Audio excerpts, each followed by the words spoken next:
answer is super PAC falsehoods in advertising that was directly targeted at me. And they do it for a reason. They know this, the political class knows this kind of bashing tactics work in the short run, but I don't think they're going to work in the long run. So my answer is going to be to confront that directly with the truth. And, we look ourselves in the mirror at every point in the race to make sure that we still believe that we can win this. I believe we can, but I'm also going to put my money where my mouth is. And I think that we're going to double down on making sure that we're successful in Iowa and in New Hampshire. And I think that puts us on the path to be the next president. I think you're going to see evidence of that in the very near future. The rapid game between Egypt and Gaza opens today. There are reports. When? Yeah. There are reports that expecting Americans to be connected to. Do you support the opening of this, letting people from Gaza get out of it? Well, I look at this from an American standpoint. I've long said that a top priority for me as president would be making sure that we get Americans out of harm's way.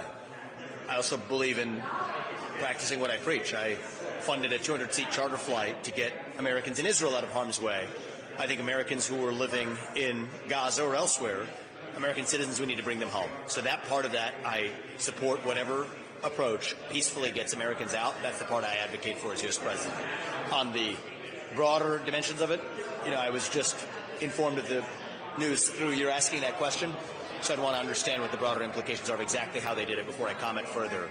But the American dimension of it is my focus. And then one other quick question. You mentioned in the last minute of the gaggle that you're going to step it up and introduce a phase of the campaign. You mentioned financially. Why do you think you need to introduce a phase and really kind of sharpen your approach? You are going to do so many events. Yeah, we're doing a lot of events, but I think that you're reaching a small portion of the electorate. I think if the election was held amongst the subset of people who go to events, I think we'd probably win Iowa and New Hampshire right now. It's my conviction.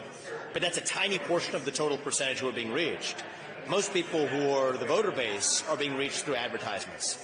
And so other people are being propped up by super PACs.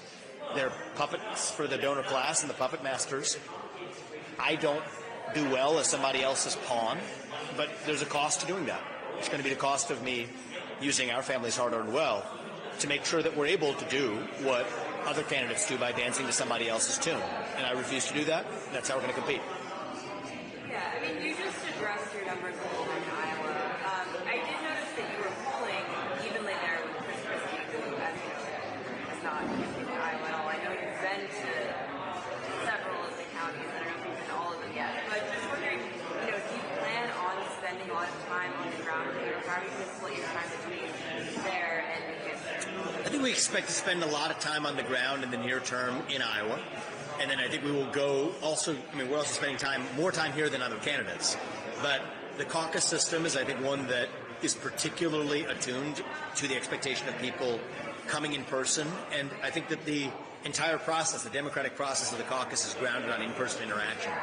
That being said, it depends on those people then spreading that message in their community. So that's what we're betting on, is a grassroots-driven approach. Unlike some of the other candidates, I've never run for office before or run for president before. So we started from baseline, literally at the ground floor. I do think we're going to be successful. We're one of the people who's running the lead guy, the state chair in Iowa for us, Matt Schultz. He led Santorum's campaign. He led Cruz's campaign. And Santorum's about where I was at this time, around the same time. And he ended up winning the Iowa caucus. So Iowa breaks late. I think they reward the people who have played for the long sales cycle rather than just the short-run advertising game. So my bet is that's going to be true here, too. And so we're going to use an all-of-the-above approach between now and the finish line.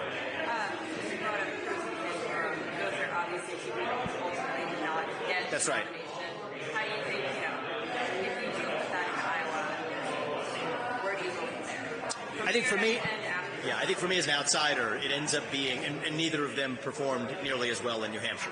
So I think that the early performance in both Iowa and New Hampshire, I'm confident that we have a clear path to the top three in both.